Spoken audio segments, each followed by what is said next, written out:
Welcome back to another episode of the Casey Campbell podcast. Casey Campbell with you, of course. Pleased to be joined by Steven Spranger, the head football coach at Clare. How's it going? Going pretty well, Case. How are you? Doing good. Uh, so how was how's practices been going, and how was your summer? Summer's been busy. Obviously, trying to get geared up for the season and stuff like that, and always trying to find your balance with doing your own thing and enjoying family time and all the good things that come with summer. Can make summer a little bit hectic, but it's also extremely enjoyable. And as far as football sides of things, our guys have been working extremely hard, just like everybody. And we are extremely excited to get going. Have had two great practices and. We're really eager to keep going and keep improving every single day. Yeah. So what is the outlook so far for Clare this year? It's kind of still up in the air. We're challenging the guys each and every day. And we've lost some 3 years players for us, really big contributors. But our guys are eager to make their own mark and continue to build on the legacy that the previous seniors have built and the legacy of Clare football. So we're excited, but we also know with that comes a lot of work, and we're looking forward to that. Yeah.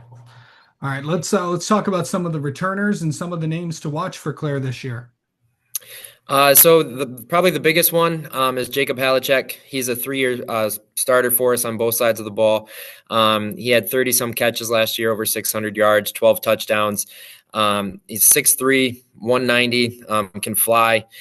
He's a track kid, but he translates it well to football. Just a really, really nice player, but also a leader for us.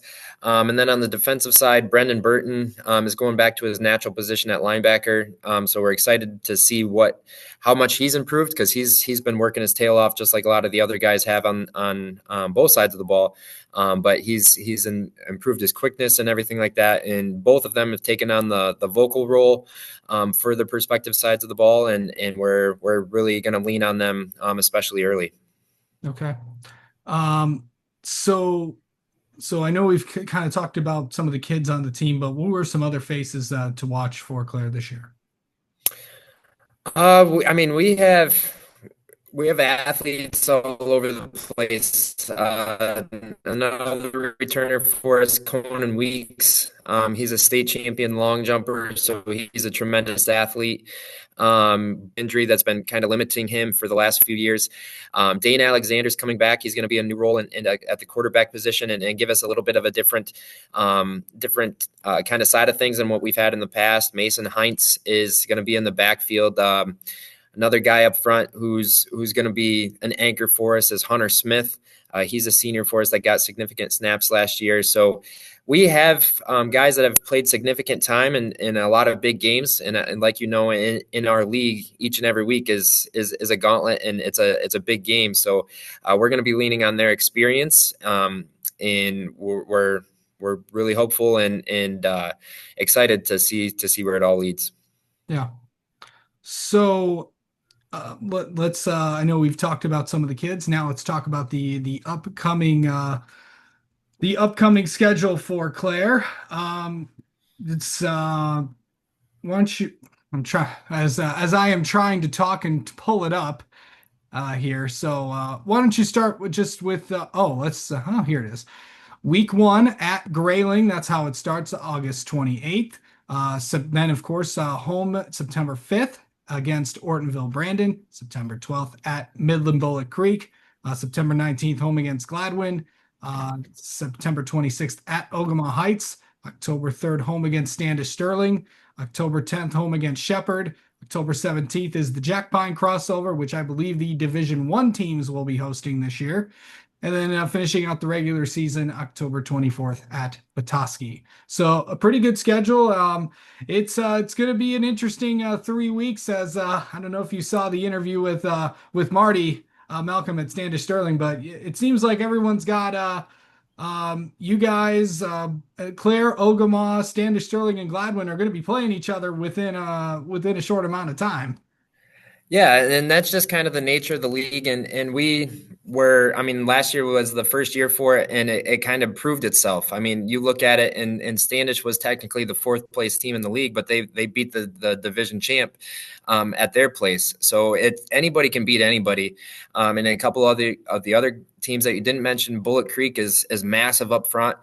Shepherd's got a lot of returners because they were mainly a sophomore team last year, so they got a lot of returners. But I like the balance of our schedule. It's just going to be a complete gauntlet. I mean, we are on the road week one, which brings its own sense of challenges because you're not in your own confines where you've been working the last 2 weeks, and then the week two, a completely new opponent.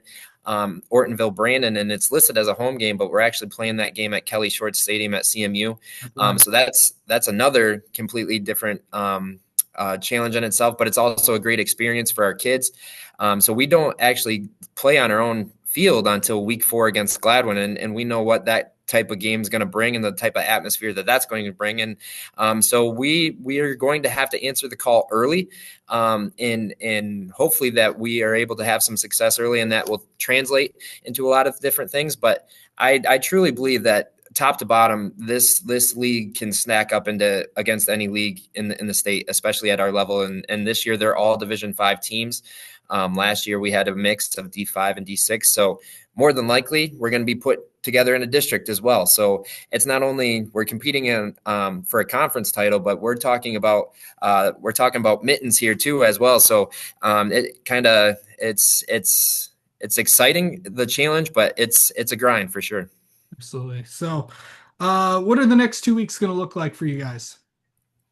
So obviously, just like everybody else, today's our first day of uppers, which really it's the closest semblance of football that we've had, because anybody can go out in there and run in helmets and shorts, and it looks good against cans and pads.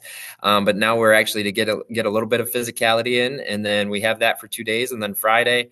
We're back into full pads, and then Saturday we'll do just kind of a intra squad scrimmage a little bit, give them a day off on Sunday, because we all need it for sure. And then we actually start school the 18th. So then we're basically into a game mode for our scrimmage week, because we're going to ask the kids to be in school, obviously.